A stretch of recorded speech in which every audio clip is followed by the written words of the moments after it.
আজকে তোমাদের সিরাজদৌল্লার তৃতীয় দিনের পড়াটা পড়াবো। প্রথম দুদিন তোমরা পড়েছো। আগের দিন আমি একটা কোশ্চেন বলেছিলাম, মসিয়েলা এসেছে তার সাহায্যের জন্য সিরাজের কাছে। সিরাজ এই লাইনটা একটা কোশ্চেন বলে দিয়েছিলাম যে আমার এই অক্ষমতার জন্য তোমরা আমাকে ক্ষমা করো। এই লাইনটা কিন্তু ইম্পর্টেন্ট একটা লাইন, এই লাইনের উপরে প্রশ্ন আসবে। আগের দিন প্রশ্নটা আমি বুঝিয়েও দিয়েছি।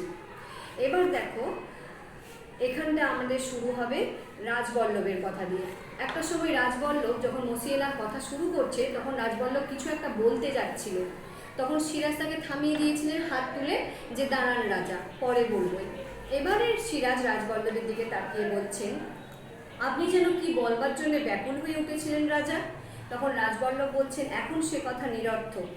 সিরাজ বলছেন, জানেন তো আমাকে কোনো কথা বলেই লাভ নেই, সর্বচিকিৎসার বাইরে আমি।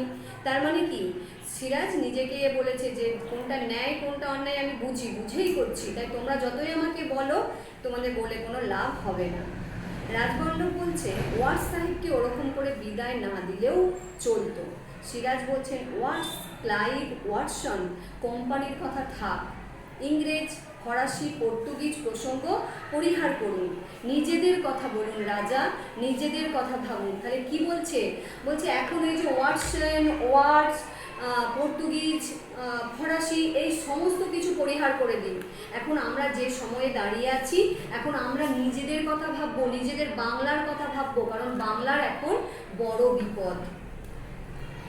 জগৎ শেঠ বলছে, ভাবা যখন উচিত ছিল তখন যে কিছুই ভাবেননি জাহাপনা।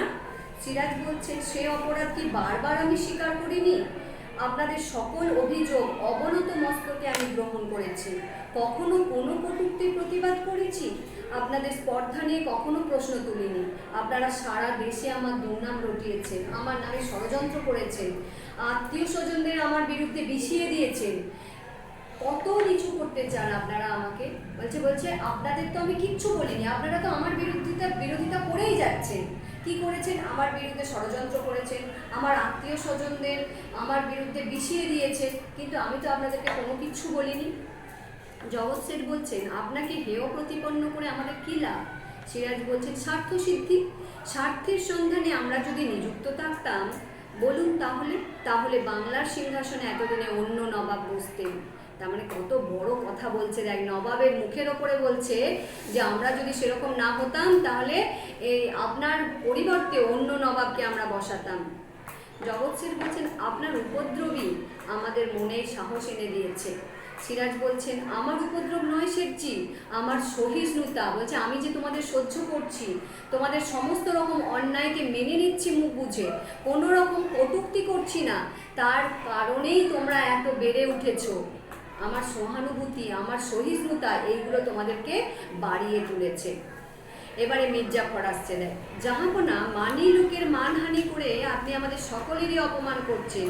তাহলে মির্জাফর, রাজবল্লভ এরা তো একই দলে। এ বলছে যে এই যে রাজবল্লভকে আপনি অপমান করছেন, এতে কিন্তু আমাদের সবার অপমান হচ্ছে। সিরাজ বলছে, সকলে মিলে যে আমাকে কম অপমান করেছেন আপনারা, সকলে মিলে যে আমাকে অপমান করছেন। রাজবল্লভ বলছে, আমরা কেউ মিথ্যে কলঙ্ক রটাইনি।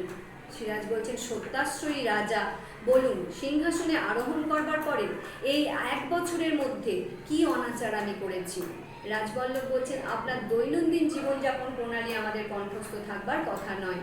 সিরাজ বলছে, অথচ কবে, কোথায়, কখন, কোন অনাচার আমি করেছি তা আপনারা নির্ভুলে বলে দিতে পারেন।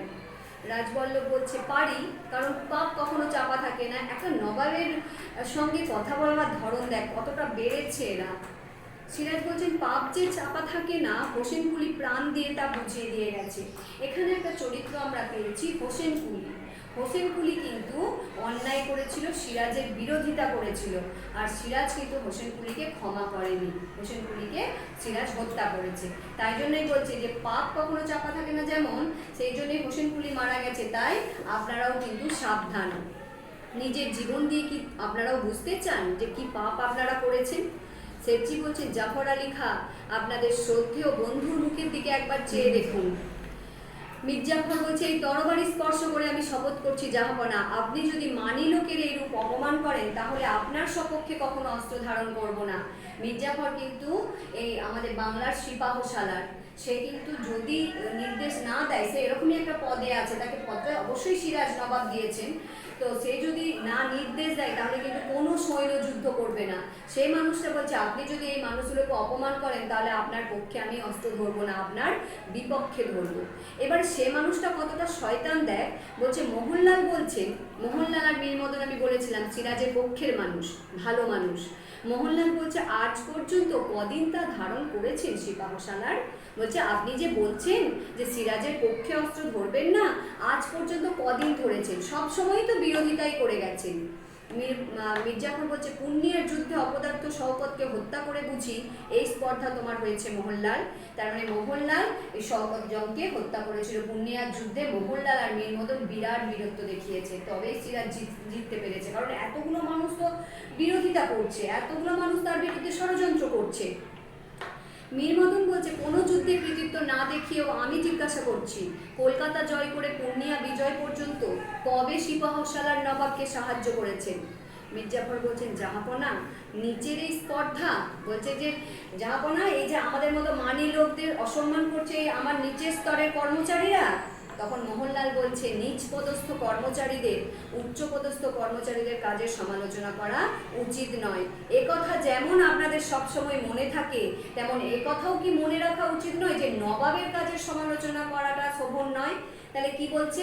বলছে আমরা আপনার নিচে কর্মচারী, আমরা হচ্ছে আপনাদের কথার প্রতিবাদ করছি বলে আপনাদের মনে হচ্ছে, কিন্তু আপনারাও তো নবাবের নিচের কর্মচারী, তা আপনারা নবাবের সঙ্গে কিরকম ব্যবহার করছেন?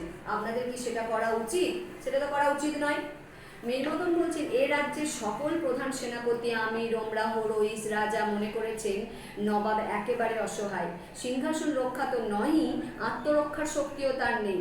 আমরা নবাবের নিমক বৃথায় খায় না, কথা তাদের মনে রাখা উচিত। এখানে কিন্তু মীর মদন একটু শাসিয়ে কথা বলেছে, সবাই মনে করছে নবাব হচ্ছে অক্ষম, নবাব নিজেকে রক্ষা করতে পারবে না, বাংলাকে রক্ষা করতে পারবে না।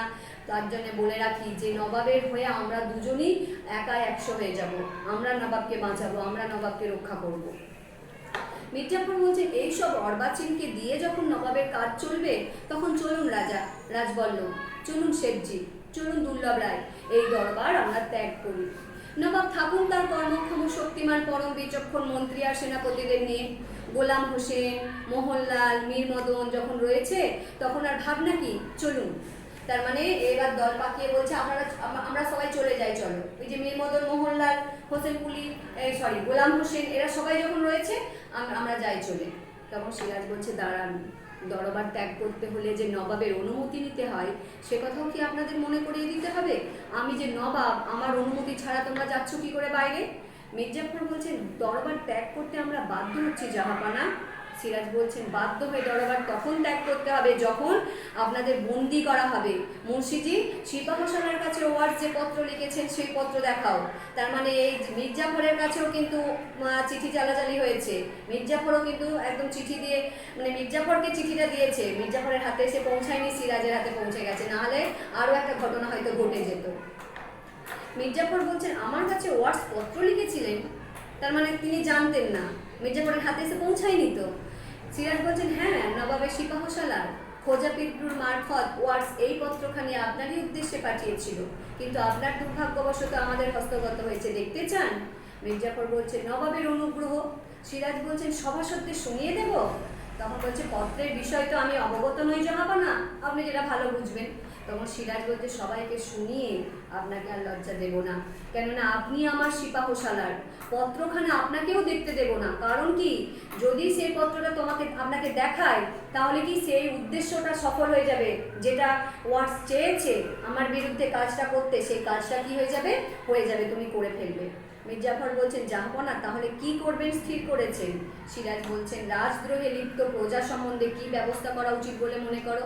তার মানে যারা রাজদ্রোহ হয়, যারা রাজার বিরোধিতা করে তাদের কি হয়? প্রাণদণ্ড হয়।